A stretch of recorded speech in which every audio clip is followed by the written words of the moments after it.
আসন্ন লোকসভা নির্বাচনে বিজেপি বিরোধী যে কোনো শক্তিশালী প্রার্থীকে ভোট দেওয়ার আহ্বান জানালেন বিধায়ক করিমউদ্দিন বড়ভূইয়া। বৃহস্পতিবার ঈদের সন্ধ্যার সময় এআইডিএফ এক মত বিনিময় সভার আয়োজন করে। দক্ষিণ কৃষ্ণপুরে এক বিবাহ ভবনে আয়োজিত মত বিনিময় সময় শেষে সাংবাদিকদের মুখোমুখি হয়ে বিধায়ক বড়ভূইয়া বলেন, তিনি মত বিনিময় সভা সকল কর্মী এবং উপস্থিত সমর্থকদের উদ্দেশ্যে বলেছেন বিজেপি বাদ দিয়ে অন্য কাউকে ভোট দিতে, কিন্তু সবাই কর্মীদের কাছ থেকে প্রস্তাব হিসেবে উঠে আসে তৃণমূল প্রার্থীর নাম।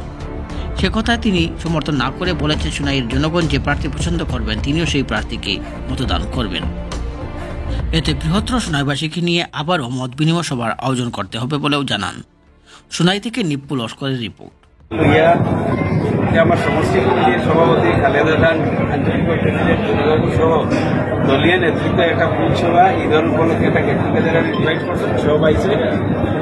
আর অনেকদিন পরে যেহেতু আইছি, এর মধ্যে কেস মামলাও শেষ হয়েছে, সবর ইচ্ছে হইল ডিসাইড কথার শুনতে। আমি একটা সুযোগে সবরে পাইয়া, কেন আমি 3 বছরের একটা হিসাব দেওয়ার একটা সুযোগ পাইছিলাম, 3 বছরের বিচার হিসাবে যেটা কাজ করছি, অনগোয়িং স্কিমস অ্যান্ড কমপ্লিটেড স্কিমের একটা রাফ তালিকা আমি ক্লিয়ার করছি। আগামীতে আমার প্ল্যান কি এটাও মানুষের কাছে বলছি, এবং একটা অ্যাপ্রুভেল, কাইন্ড অফ অ্যাপ্রুভেল আমি নিয়ে আসছি। মানে আমরা সোনাইর এই যে আজকে হাজার হাজার মানুষ এখানে উপস্থিত ছিলেন, আমি প্রত্যেককে বলেছি যে বিজেপির বিরুদ্ধে ভোটটা দিতে হবে। আর শক্তিশালী প্রার্থী যেজন হবে, আপনারা যাকে ভোট দেবেন আমি আপনাদের মধ্যেই ওনাকে ভোট দেবো।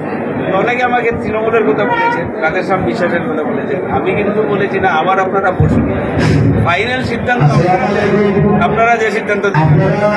Thank you.